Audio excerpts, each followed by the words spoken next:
Before we begin today's story, take a moment to subscribe if you enjoy emotionally driven stories that stay with you long after the video ends. These are not loud or rushed tales. They unfold gently and settle quietly into your heart. And if you stay until the end, you may find yourself thinking about this one longer than you expect. The morning unfolded with an unusual calm, the kind that made the city feel distant and unreal, as if the world had softened its edges just for a while. Elena lay awake longer than she planned, listening to the faint hum beyond her window. A bus passing, a far siren, a door closing somewhere below. Life was moving, but she felt separate from it, like a viewer instead of a participant. The days had begun to blur together. Wake, work, return, repeat. Conversations that meant little, evenings that passed without memory. Nothing was truly wrong, yet nothing felt alive either. That quiet emptiness pressed against her chest. Without giving herself time to overthink, she got up, dressed, and reached for her old notebook. The one she carried when she didn't know what she was looking for but hoped to find it anyway. Outside, the autumn air met her with a clean, cool breath. It sharpened her senses. With every step toward the park, the city noise faded into a distant murmur, like a radio turned down in another room. The park was nearly empty. Tall trees arched over the winding path, their leaves painted in gold, rust, and amber. Some drifted down slowly. Others dropped without warning, crunching softly beneath her boots. The stillness didn't feel lonely. It felt deliberate, as if the morning had made space just for whoever needed it most. Her shoulders relaxed. Her thoughts loosened their grip. For the first time in weeks, she wasn't replaying yesterday or worrying about tomorrow. She was simply walking, and breathing, and present. Then she stopped. Near the park entrance stood a large, dark figure, perfectly still, unmistakably alert.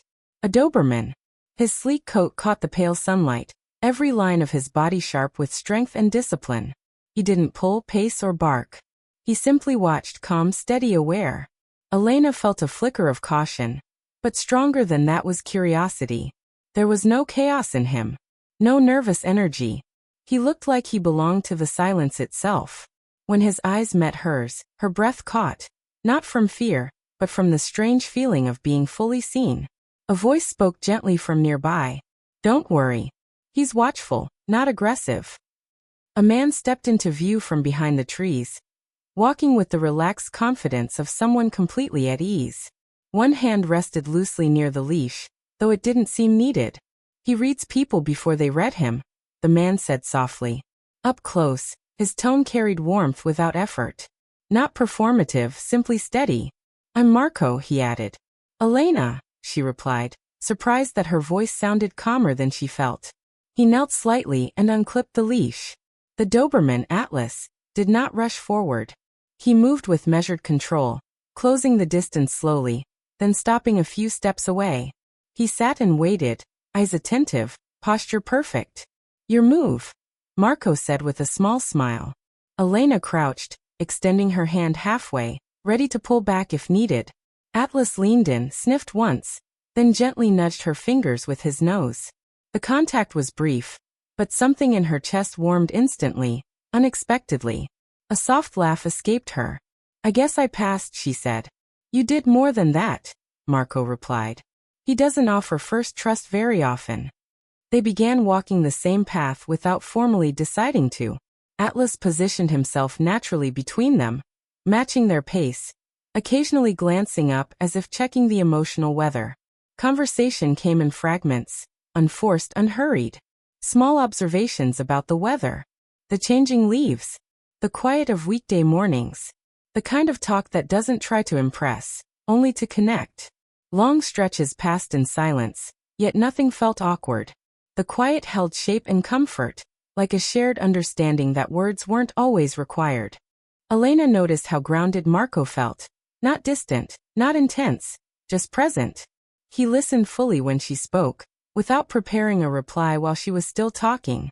It had been a long time since she'd felt that from anyone. Atlas brushed lightly against her leg once as they walked, solid and reassuring, like a moving anchor.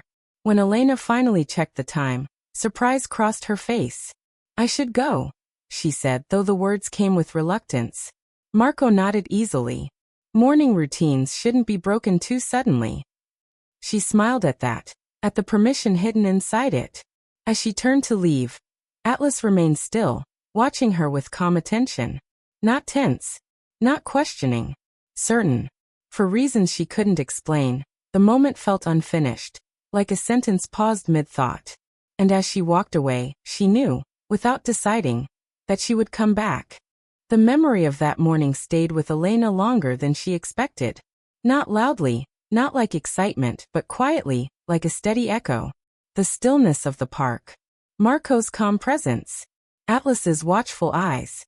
All of it replayed in her thoughts with surprising clarity over the next few days. By midweek, she found herself walking the same route again, this time with intention. She told herself it was for the air, for the quiet, for the break in routine. But her heartbeat suggested otherwise.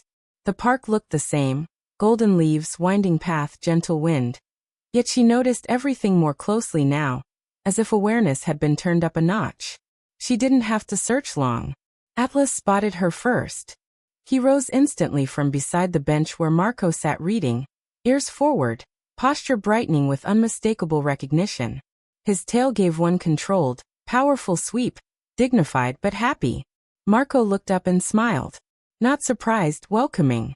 I had a feeling, he said, closing the notebook in his hands. I told myself I was just coming for a walk, Elena admitted. That's usually how honest decisions begin, he replied. Atlas approached and stopped directly in front of her this time. No hesitation. Leaning his head lightly against her hand as if greeting an old friend. She laughed softly and scratched behind his ear. They walked again, falling into rhythm faster than before. Today Elena spoke more. At first it was small things, how repetitive her weeks had felt, how noise exhausted her lately, how she sometimes missed a version of herself she couldn't fully describe. The words came easier than expected, like a window finally opened.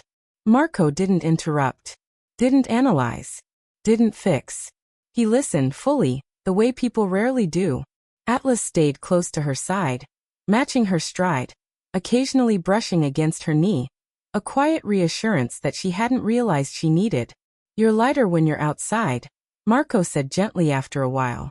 Or maybe I'm just less crowded, she answered. He nodded, as if that made perfect sense. The path curved deeper into the trees, where the park grew quieter, and the sounds of the city disappeared completely.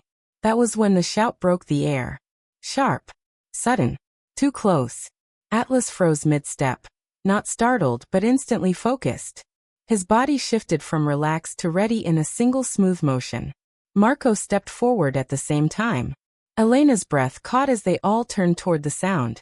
A man had stumbled near the edge of the path, falling hard onto one knee. Papers scattered across the ground around him, sliding over leaves and damp soil.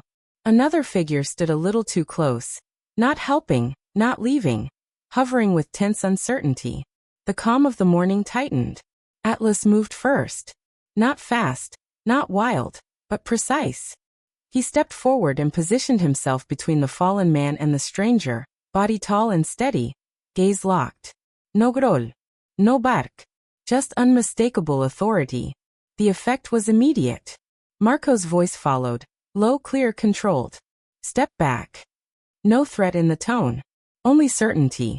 The stranger hesitated, glanced at Atlas, then lifted both hands slightly and retreated a few steps. The tension that had coiled in the air loosened just enough to breathe again. Elena hadn't realized she'd stopped breathing at all. Marco crouched to help the fallen man gather his papers, checking quickly that he wasn't hurt. It turned out to be a simple misstep, nothing worse, but the fear had been real in the moment between uncertainty and understanding. Atlas remained alert until the situation settled completely. Only then did he turn and walk back to Elena on his own, gently pressing his head against her hand. The gesture broke the last of her composure. Her fingers trembled as she stroked his neck. "Thank you," she whispered, and she wasn't sure whether she meant it for the protection, the presence, or the calm he carried so naturally. "You're safe," Marco said quietly, not as reassurance but as a statement of fact. She believed him. They resumed walking, slower now. The park gradually returned to its earlier rhythm. Wind through branches, leaves underfoot, distant birdsong. Yet something inside Elena had shifted. What she felt wasn't just relief. It was connection. Not dramatic. Not overwhelming. Just deep and certain. As the afternoon light began to lower, painting the sky in soft orange and pale pink, she realized these walks were no longer accidental pauses in her routine. They were becoming necessary. Marco glanced at her as the path split ahead. "You'll come back," he said gently. It wasn't a question. Elena nodded without hesitation. Yes. Atlas gave one short, approving bark, perfectly timed, and for the first time that day, she laughed out loud.